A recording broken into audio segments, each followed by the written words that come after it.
D501. All right, 307 for our factspiration question.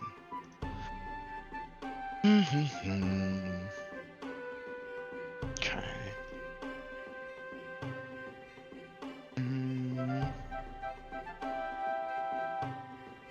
All right. This is for miscellaneous self-assessment. If you could switch places with someone for a day, who would I choose? And what would I do in their shoes? Or for the hyperliteral, in their body? They might not wear shoes. Sanko. Yeah. So just making sure we cover that. All right. So while you ruminate on that question, would anybody for a third hero point and a third hero card draw like to sum up what happened last week? It was a decent amount, enough that we had to write a write-up in advance, so you could just steal Lex's write-up for a free hero point. It's right there. It's linked in chat, I think. Here, I'll put the link up. You guys could steal it from him. There you go. Oh, sorry, we're on Foundry 13 now. No, god damn. Yeah. What's hurting you the most right now? The UI doesn't work. What part of the UI doesn't work? Yes. Are you able to open your character sheet? Sure, if I go and find it from the sidebar. Oh, but you can't click on your character to open it? Like double click? Oh, the pop-out things with the 4 buttons is working now. Like the 4 things that pop out of your token. Yeah, but they're like real close, right? Like they're real like up on you. Yeah, I think that's probably so that you just have to like move your mouse less to get to it. Oh. Yeah, I guess that makes sense. All right. But yeah, I can double click and do it. Does this mean I'm stuck as Danny DeVito?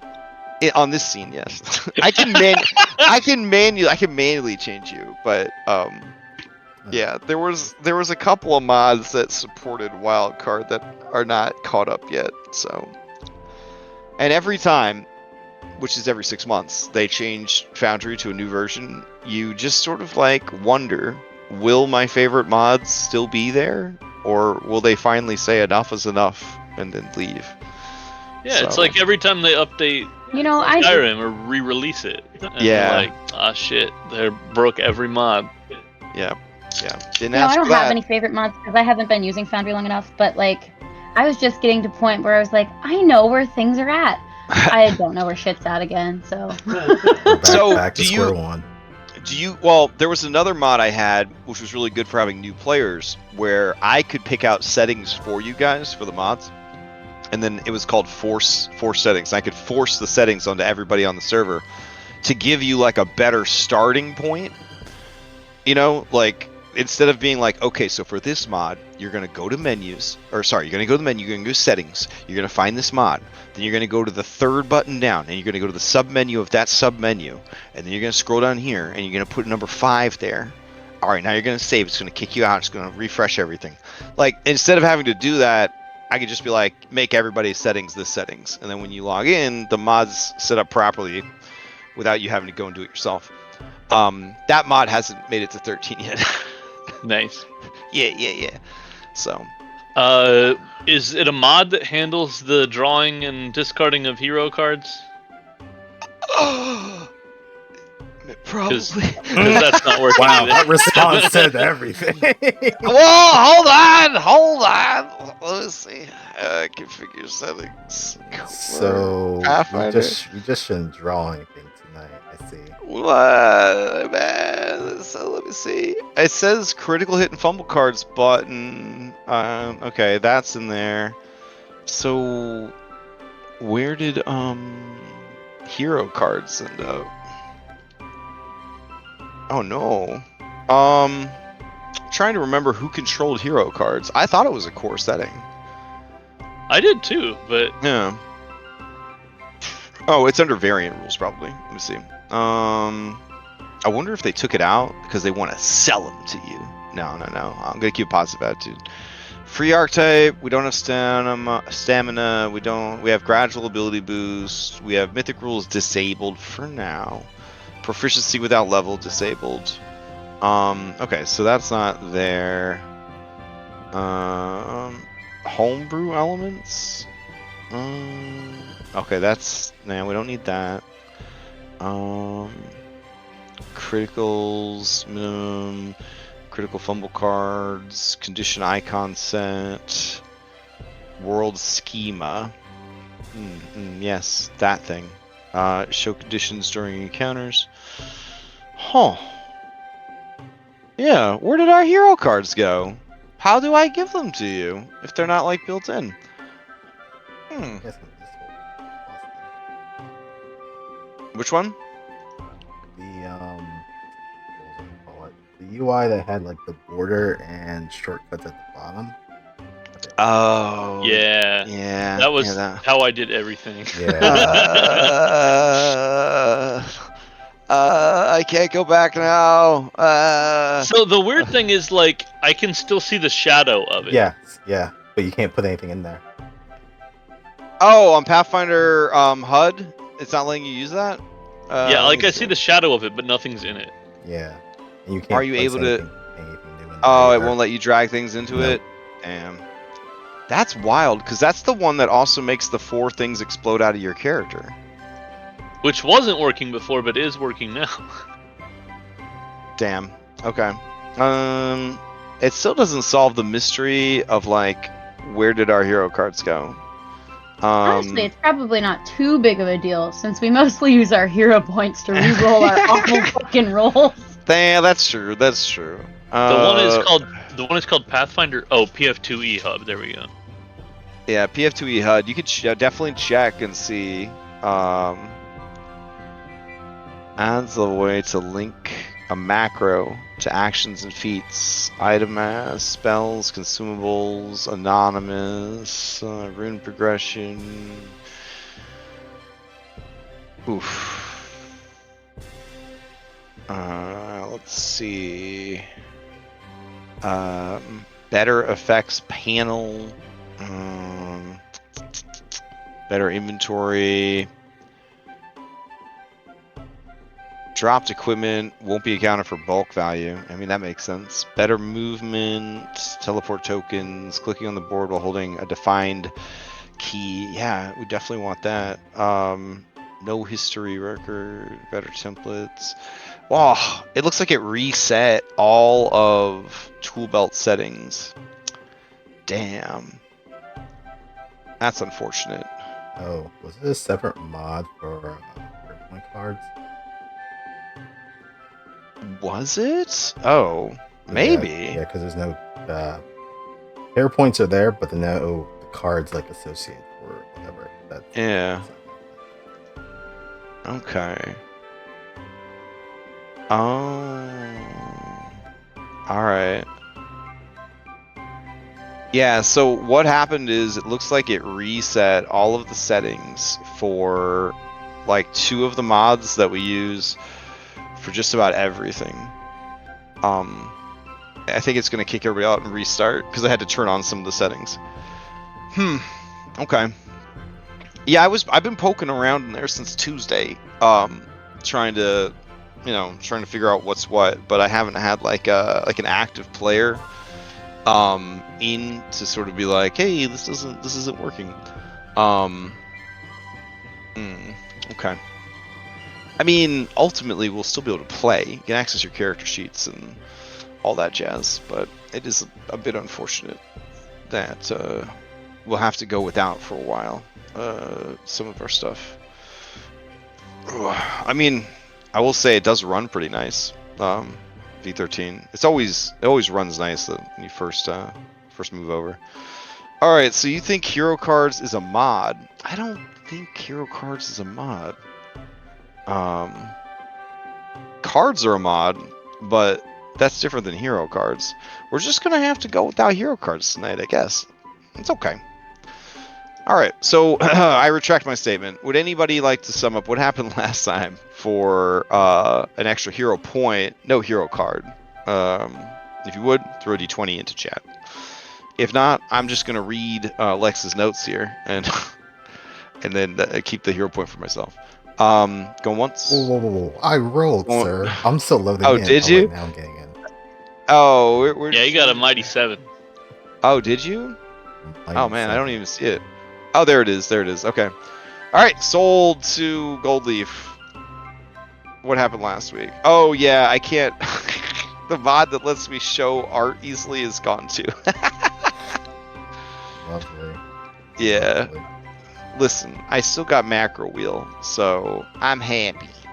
I'm happy. All You right. guys know what gold leaf looks like. You don't need to see this picture all the time. Come on now. I take offense to it, sir, but whatever. We'll move on. Look All here. right. He's over here. If you want to look at him, he's over here. I'm pretty golden. All right. Well, last time on Skyhaven, we were picking up with us having been split off. Songbow and his new friend Skelebrosif. Yeah, Skelebrosif. We're looking for the library, the Crawling Tomes. Cloudhoof was at Knucklebone's casino gambling, and the rest of us were still at Peggy's. Was trying to make a conversation with Peggy after activities. However, she speaks Necril. I don't, so could not communicate with her. Told Tiffy maybe we'll come back tomorrow, speak with her. Then we went to go look for the other two that had gone off. Skelebrosif and Songbow were walking the streets. They came across a protest against the mayor and her regulations on water in the city, amongst other things. That protest was being led by a sylph named Reese. Apparently he's been gaining some traction while here in the city. But those two try to find another way around so they can go after the Spirit Smashers, because apparently the library is haunted. So need a little bit of help in order to clear that out. Cloudhoof, he had wrapped up his gambling and had learned about the upcoming BeyBlade tournament that was going to be coming in the next couple of days. So he went to go find a vendor for BeyBlades. Our group that was leaving Peggy's to go find people ran to Songbow and Skelebrosif, passed along a little bit of information. Then we got hounded by those things called the little pixie creature thingies. Nictera? I think that's what they are. But he was trying to sell us on a business venture with the Stone Ranch. Apparently it's run by a Medusa that Knight Captain Reese knows from way back in the day. So we may be able to have something with that if we decide to pursue it. We continued moving on. We eventually did find Cloudhoof, and we also did find the BeyBlade vendor. That was another contact of Knight Captain Reese, Stain 27. He was able to give us quite a bit of information on a number of different things. I'm not going to run through it because it's quite a lot, but yeah, he was able to kind of give us a bit of information. And then we went to go find another one of Knight Captain Reese's contacts, a woman by the name of Thalessa. Yeah, Thalessa. And she was a little bit more cagey. I guess whatever past that she had with Reese was not exactly leave on the best of foot, but she was willing to meet with Jade and myself to kind of pass along some information if we had some information for her. So in revealing that we were looking for Seraphine Sunshadow and her connection to her father and the Returned, Lisa was able to give us some information about, I guess it was sympathizers of these Dawnbeak Raiders who had taken our friends.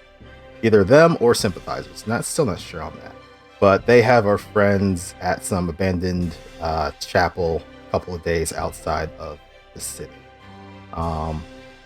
And if we are able to get more information about a cure for the returned, then to remember Phyllis's name when some of that monetary reward comes through, or other reward, who knows. And that's where we left off as we came out of her dwelling. Yes, we saw our group in the middle of a BeyBlade practice. I'm not really sure what they were doing.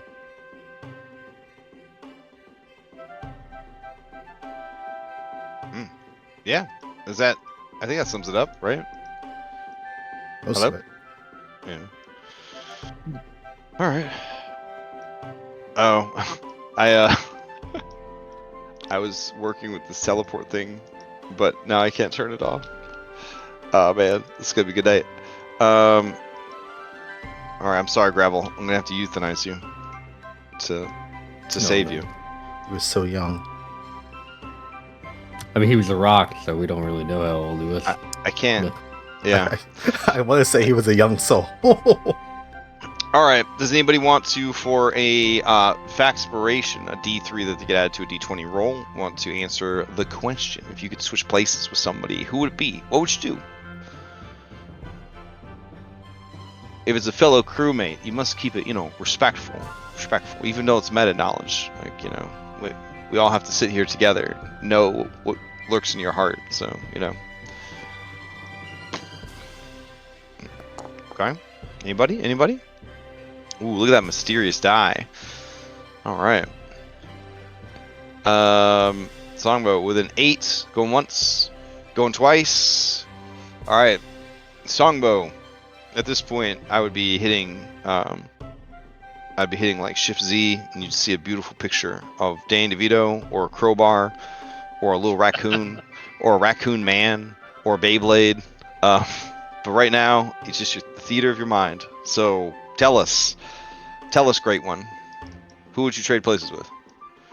I think out of sheer scientific curiosity, I would trade places with Goldleaf, so I knew what it was like to be Plant Man. Okay. I want to feel what photosynthesis is like. Spoiler alert.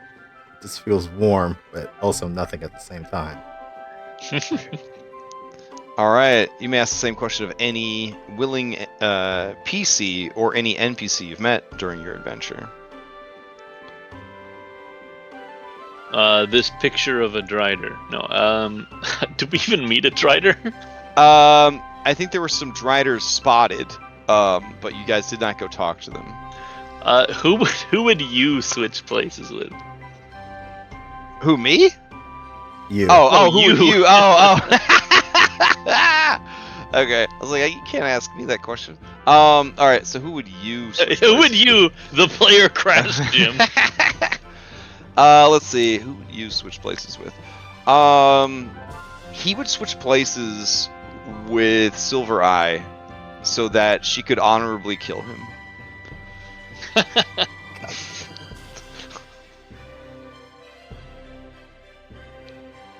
Yep. Then when the time was up, Silver Eye would get her body back, and then he would go on, or not, but he would face the honorable death that he needed for being such a dishonorable man. Poor baby. You need to get All right. poison out. I mean, when you're a Yakuza ninja, I mean, there's some baggage. All right, listen, the most important thing is the things that really matter are working. Apparently not the weather, because there's a lot of clouds for some reason. But, like the important things, like extemporary effects is working. So that's good. Out of curiosity, I wonder if I could draw a card. Oh, yeah, okay. Cards are working. Just not hero point cards. Do you guys want to spend your looks like your last factspiration? You want to save that one for, or fanspiration? You want to save that one, or you want to use it? I think we want to save it for now. Save it. Okay. All right. So, before we begin then, I'm going to do my best to provide fill-in for this recap that Lex gave us from last week, because I do admit that it was a lot of plot being dropped all at once. So, let's see. I think maybe we could go to the Cloud Sea map for that one. Alright. Get the John Madden marker out. Alrighty. So, y'all motherfuckers started right here in Terranathus. Check. Alright, so from Terranathus, you got into a bunch of business in Terranathus, which we're all caught up on that for the most part. This Sun Shadow lady, she's looking for her dad. Her dad worked for both the college where Isaac used to work, but also he was an advisor for the Bastion Council, the quote-unquote elected officials who run Terranathus. He went missing. She wanted to find him. Her father's best friend, who was an astronomer working in the upper echelons of the city, was trying to help her get a package that her father had left for her in his care. This information was enough that the Silver Ravens, who are a ninja assassins guild operating inside of Terranathus, who are generally hired either by the government, like the Pinkertons, or just rich people in general, like the Pinkertons. Yeah, so they were sent to, because oligarchy, they were sent to, put an end to this, right? Cut off the loose ends. You guys, your contact, the best friend, the astronomer, he died. You guys went to his work anyways. You found Bubbles, the lab assistant, and recruited him. There was some rough fights, but you got through it. Then you came up with some big brain ideas to like fly Legend of Zelda, Link of the Wild style down to the boat. You guys got onto the boat, but then the Popo shows up. Not just any police, not just like town guard, but like the Aether Guard. So like the elite military police essentially show up. Yeah, to arrest you guys, which is unusual, honestly, because you weren't stealing the airship. You technically own the airship, but apparently this Seraphim Sun Shadow and or people working for former captain, now Knight Captain Reese, might have had the police after them, or more likely, the same people who hired the Silver Ravens were doubling down on trying to get you, and they also got the Aether Guard involved. Whether through direct intervention or misdirection, unclear. You were able to fend off the attackers. You took one of them prisoner, who now works for you guys. His name is Samuel Tedison. And then you guys escaped into a hex that is generally considered to be cursed. You later found out that hex is a little cursed. The Hydra Forge. Alright, so while you were there, you gathered supplies, you solved the mystery of why it was haunted. You went back to your ship, and the ship had been attacked by the Dawnbeak Raiders. Only 2 of your crew survived. 1 because they accidentally thought he was dead, and 1 because they really thought he was dead. But both of them managed to play out their dying minigames without dying. You didn't find any bodies. That doesn't mean anything on the planet air. They could just thrown them overboard. But your ship was stripped of anything useful, destroyed, just a shell left over. You spent a week putting that back together, using leftover supplies and salvage from the Hydra Forge. You made the ship heavily armored, really nice. So then you left, because you figured if we're going to find pirates, we should go to the pirate lair, Port Eclipse. So then you left, and then you ended up in a tuffle, in a little sparring match, as it were, with a whale. You taught the whale a lesson. You showed the whale who was boss, and then you proceeded into this hex full of portals. And then beyond that, you made it to Port Eclipse. So far, so good. Once you got to Port Eclipse, though, a lot of things started to drop on you all at once. So, one of the things that came up is there was mention of an abandoned temple, which you guys have already kind of marked on your map in this hex right there. There was also rumors that that was where some of, if not most of, the Dawnbeak Raiders were operating out of. You also heard that the captain of the Dawnbeak Raiders was some kind of devil, maybe. They had several people working for them. They had several ships. Whether or not this is their only hideout is unknown, but that was the first nugget of information you got. As you explored further, you got a side quest telling you that you could go to this hex over here and get money for,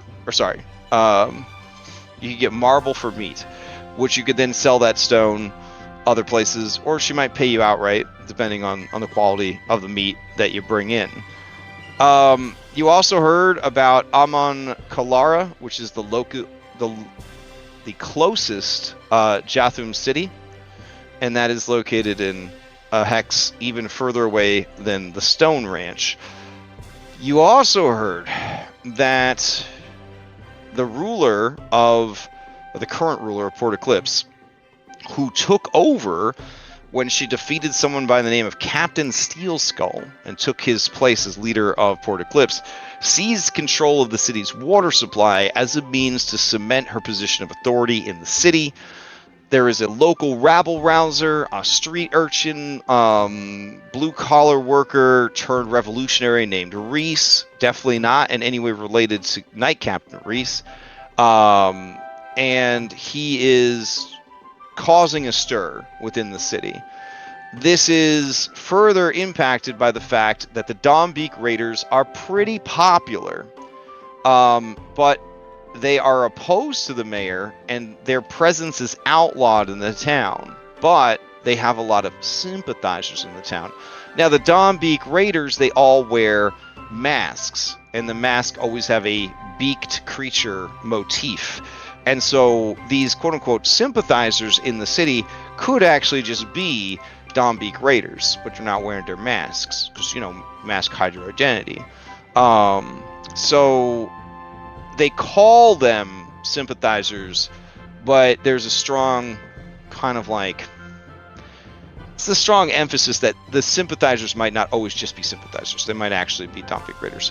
But sympathizers to the Dawnbeak Raiders were bragging that they had recently acquired a bunch of very rare slaves that they intended to sell in Armon Kalara. However, the slaves are being kept, we'll call it the south, at their southern base, which was a second confirmation of these cathedral ruins south of Terranathus, and we'll say southeast of Port Eclipse, but we do know that there's no cardinal directions in the elemental plane air. They have sent an envoy to Armon Kalara to broker the sale of the slaves, but allegedly the slaves were not brought with them because there's been too many times where the authorities in Armon Kalara will see something they like and just take it because they can, because pirates don't have any rights, essentially. So they're trying to, play it a little bit cool this time, meaning that they must have some very valuable people that they're trying to sell. You guys broker a deal with the information broker that you need to get these people back because they have information about what is happening with the returned phenomenon of people's souls not being able to reach the River of Souls and travel to the Boneyard for processing by Pharasma. A lot of people have a lot of ideas about what is causing this. No one knows for sure. You guys have several returned in the party. It impacts people significantly. Therefore, any information that you could find on that will be very useful. And as sort of good faith payment for the information that she confirmed for you guys and told you guys agreed to share with her future information you got about the return phenomenon. You also found out from local Beyblade merchant, who's a former military robot who used to work for former captain, now Knight Captain Reese, that there's a lot of shit going on in the world. There's a lot of shit going on in the world. And one of them is that you have marked on your map. There is a temple all the way over here. This is allegedly the temple that they tried to get to before that had the cloud dragon guarding it, that kind of chased them off, scared everybody straight, and forced, Reese into retirement. Yeah. You did also find out from him that there are 2 additional seas. There is the sea above, which is the Sea of Stars, and there is the sea below, which is the Emerald Storm. The Sea of Stars is dangerous because it touches on the Ethereal Sea, which is the border of the elemental plane of air, and so it's a little bit more dangerous up there. And then the Emerald Storm is where the most violent and terrible weather and elementals of the elemental plane of air like to congregate and hang out. To survive in either location, you would need magical adaptations both of yourselves and of your ship. But you also learned that all the way over here is a big double-bladed sword tower where vampires live in a hex of constant night that you can use to access all 3 seas, though you wouldn't be able to bring your ship, essentially. But if you really, really, really needed to go up or down, you could do that and then try to make arrangements with those people for transport when you got there, if you couldn't afford to get your ship set up for that. And I think that kind of covers it. Does that make sense to everybody? Does that cover everything? Yeah, that sounds right. Yeah. Sounds good. All right, cool. Yeah, because I know there was a lot. Yeah, there's a lot going on, and the way that people were talking was very crime, right? Like, they don't want to commit to anything. They don't want to outright say this is this and this is that. But what I just discussed is those are the facts as you know them. Okay, cool. So I'll bring you guys back to your dashboard. Oh wait, we were gonna open with a Beyblade fight, right? Okay. Hell yeah. Alright, so we're gonna go to this Beyblade. And then let's see. I gotta fix, and by fix I mean I gotta break Songbow's shifting token. I already did that for Cloud Hoof. Once I know that they're working, I'll set them back up for you guys. Alright, so let's see.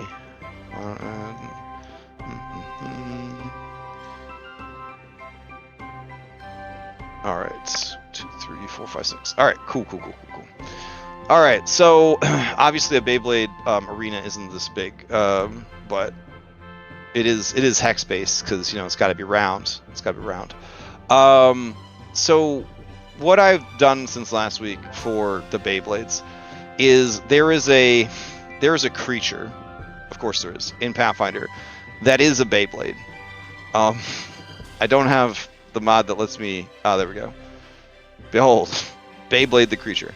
Yeah, it does all the things that a Beyblade does, including having a rev up ability. No, I'm not even lying. So it does everything that we need a Beyblade to do. So I de-leveled it, made it level 3, and it's going to serve as the template for Beyblades when they are battling each other. This is not what a Beyblade would actually do to a person. In outside of a Beyblade arena, a Beyblade functions like a star knife, which we already have on your character sheets and we already established. But in an arena, in a Beyblade arena, they function as these robots.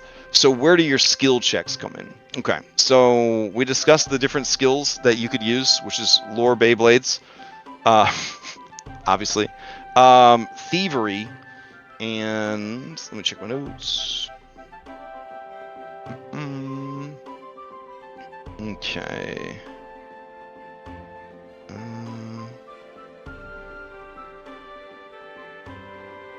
Did I put it in chat for you guys? Hold on. I'm trying to figure out where I put the...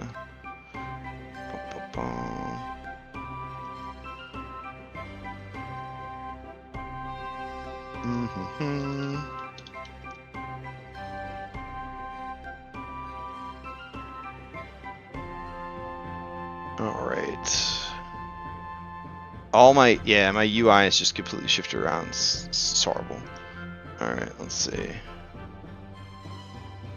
Oh. Oh, okay. Okay. Entering round 2. We don't need that anymore. Oh, I can't delete pinned chats. Oh. Oh, wait. You right-click to delete them now. Okay, cool. Alright. And let's delete that. Okay, so... Okay. So it was thievery, lore, Beyblades. Oh, right. And I believe it was reflex saves. Is that it? That sounds right. Yeah, reflex saves. Okay. Alright. Okay, so what you do is you choose one of those. You roll it at the start against the DC of the match. If you succeed, you've ripped your Beyblade, so it's hastened for the first. It's quickened for the first round. If you critically succeed, it's hastened 2. It's hastened 1 for the first 2 rounds. If you fail, it's just normal, and if you critically fail on your rip, it's actually slowed for the first round. The point of the match then is, as your Beyblade's turn comes up, you as the Beyblade's controller can use one of those 3 skills to assist it when it tries to do something.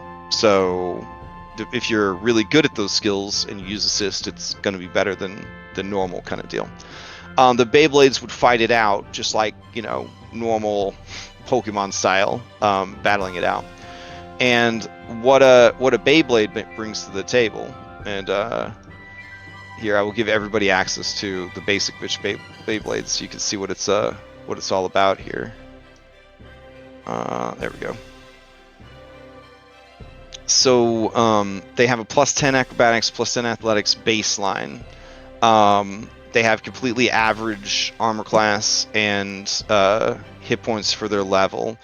We're gonna have to drop that hardness though. We'll be here all night if we keep that 10 hardness.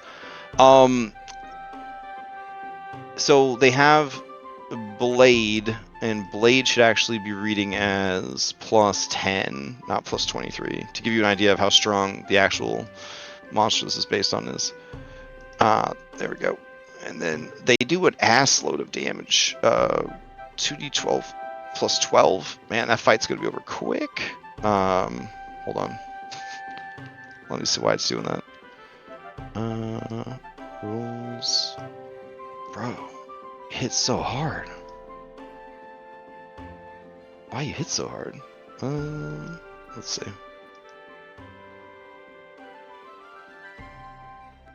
Attack modifier, slashing, additional effects. Oh yeah. We should definitely give them additional effects like push. Yeah, that makes sense. Cool.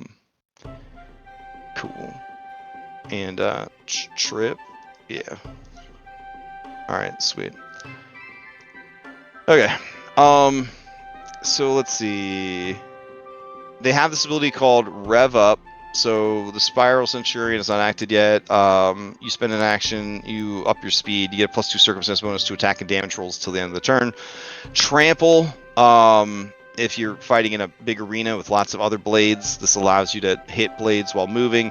And then Whirling Death allows you to attack up to 5 targets as long as they're all different targets. Again, if you're fighting in a big open match kind of thing. However, they do have a downside called Top Heavy. So if they attempt a check or saving throw to resist being knocked prone, they take a -5 penalty, and the DC to knock them prone is reduced by 5. And then they have trouble getting up from prone. They have to make a DC 20 acrobatics check to get up from prone. So the easiest way to out another Beyblade is just to knock it over, essentially. So yeah, that's the basics of it, and I feel like we'll just flesh it out through play as we keep going. So any questions? Not at the moment. On Okay. the way to the arena, can I use some of the 2,000 gold pieces of imbued slime to enhance someone else's Beyblade? Yeah, what do you want their Beyblade to do? I don't know. It's got acid, so I assume, like, is there a way I can make it to where it Oh starts yeah, to... so if you want to follow you want to imbue their Beyblade with acid. Okay, all right, Yep. all right. Hold on. We've got that. Here it is. Harvesting and crafting. All right, imbued property acid. All right, so it could learn to cast acid splash as a cantrip. I think that's the only one you guys can afford at your current level.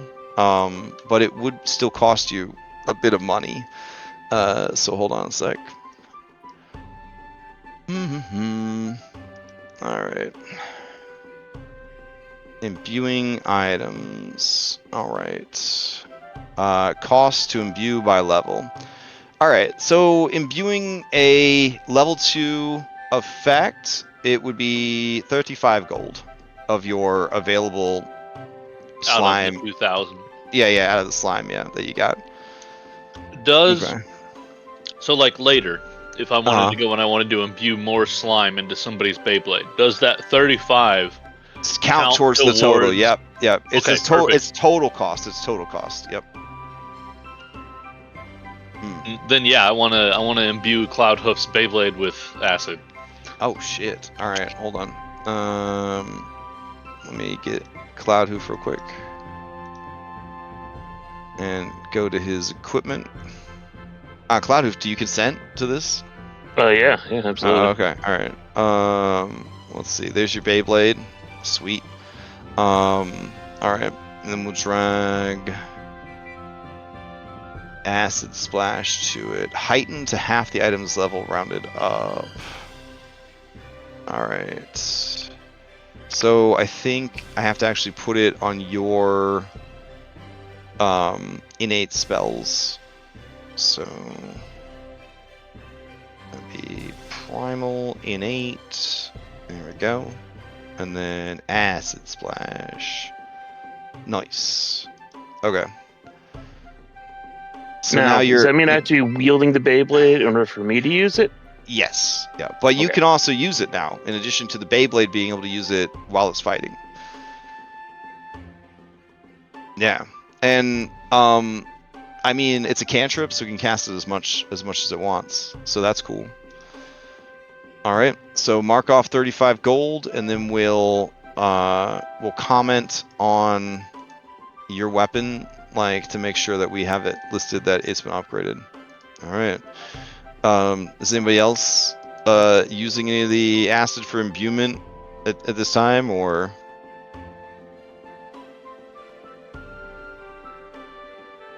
No, I'm just gonna raw dog this tournament. Oh, hell yeah. It occurred to me that in Galarian, halflings would never say raw dogging, but goblins would.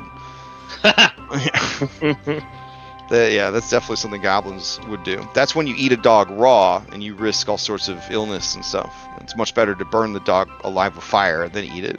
Goblins are kind of fucked up. All right. 35 GP worth of acid imbuement is currently on your weapon. Beautiful.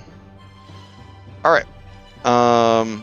Then let me get more appropriate Beyblade music. This can be like a free-for-all. You guys having a 1v1, or are you guys all ripping your blades out here?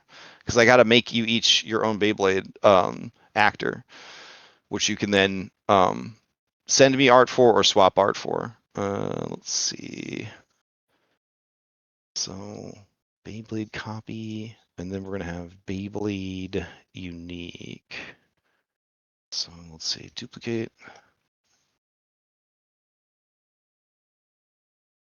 Beyblade unique.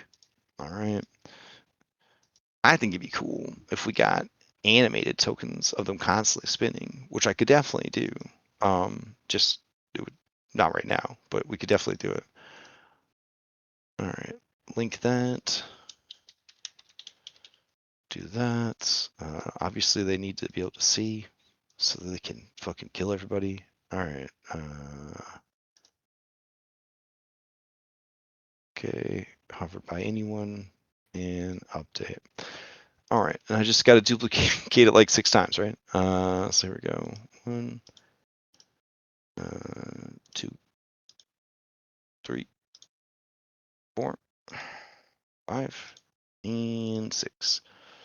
All right, so first Beyblade is going to Loritz. You have a Beyblade. You all have them, right? Yeah. Yeah. Yeah, I think so. Okay, cool. What I'm waiting for is the real Final Fantasy shit where there's an actual like huge boss fight that's avoided by beating them at Beyblades instead of fighting them. So that's what I'm looking Hell forward to. yeah. It's like this is the 20 squares. The 20 of this squares. setting. Yeah. I am a sucker for the built-in card game mini game of an RPG. I hate that about myself, but Same. it's true. Yeah. Like the one for the Final Fantasy VII reboot, Triple Triad or whatever. It was good. It was really good, especially the challenge modes. All right. Let's see. We're gonna go grab. I don't think Beyblade was cool enough to have a lot of cool music. It didn't. Yeah. They've just got opening theme, extreme dash theme. Wait, is this a Bandai property? Yep. Yeah, I think so. Okay. No, yeah, we can't use any of their music, or they'll actually come after Lex in real life. Okay, so we'll just use some Pokemon battle music extended. There we go. All right.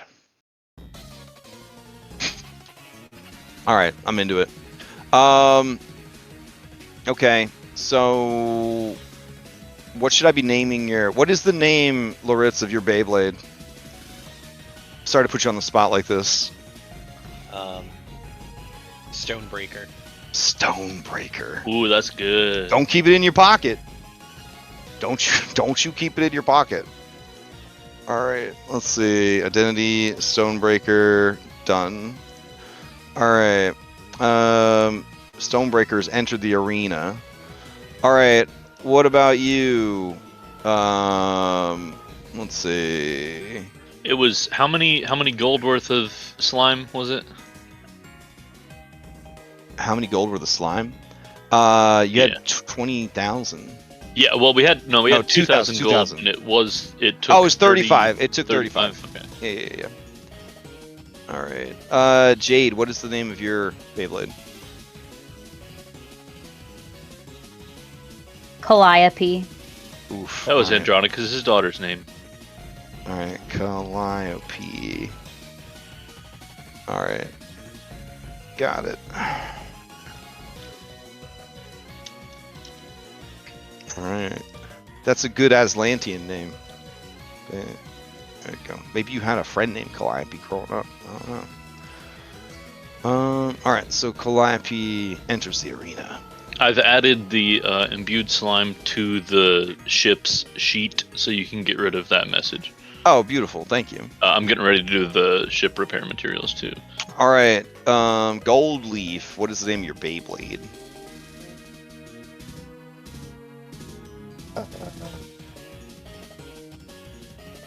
Maddening Maestro. Oh, Maddening Maestro. Okay. Nice. I feel like pimping these out is as simple as like imbuing them with properties. I feel like I feel like Nathan really just hit it right away. All right, so Maddening Maestro enters the battlefield. Okay. What about you, Isaac? What's the name of your Beyblade? Thinking Azure Dragon. As Azure Dragon? Mhm. The Azure Dragon. Okay. Alright. Hype.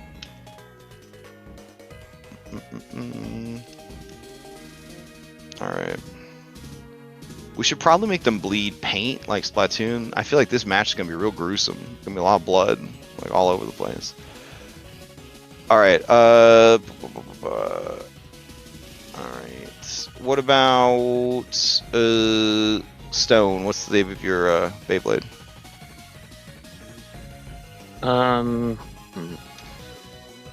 Let's go with Metal Ram. Metal Ram. Alright, I'm into it. Okay.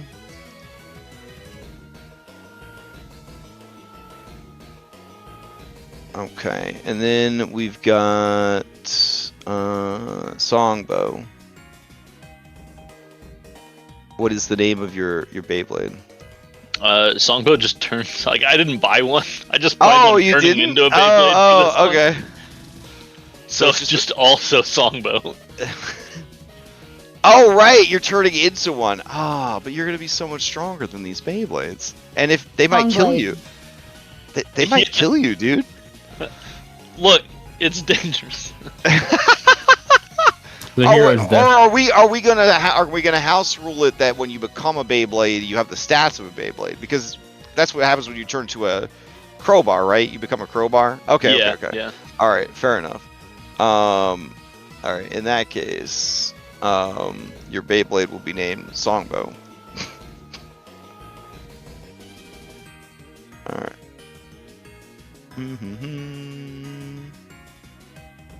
All right, Songbow Beyblade. Or you could try to pull a deception and put not Songbow. I don't know if you're ready. I don't know if there's been enough character growth for a deception that powerful. Let's see. Yeah, that's pretty sneaky. Yeah. All right. So now that we have you guys in, you guys can assist them with everything they do if you want. You know what the 3 skills are. You can roll to assist them with their initiative before they roll initiative.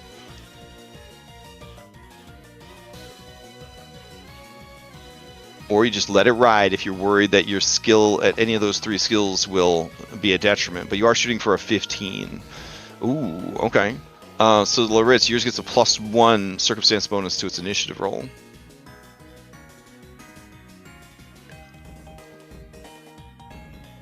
And so on and so forth. How do I pop this bad boy out? Oh, nice. There we go. Oh, okay. Gold Leaf +1, Songbow +1, Cloud Hoof, normal initiative.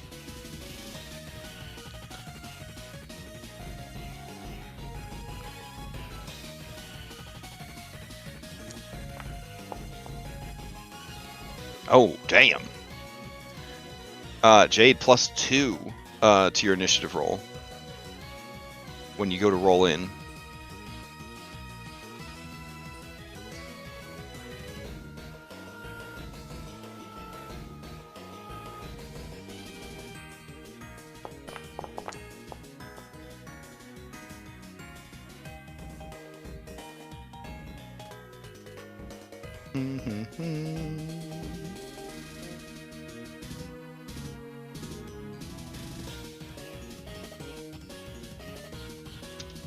All right, is everybody roll into their initiative? I'm trying to see if there's a way to roll initiative from the. Oh, from the mini? Yeah, just from the little quick shortcut thing that pops up, because that has never worked for me before. But I'll just roll the sheet. Okay. You should also be able to roll from the tracker. There should be like a little D20 button. No, I don't see the tracker right now, Crash. Oh, okay. So at the top right of your screen, they moved the buttons so they're in a column to the left of the chat column now. And then the 2 swords, if you right-click the 2 swords, it'll pop out the encounter tracker.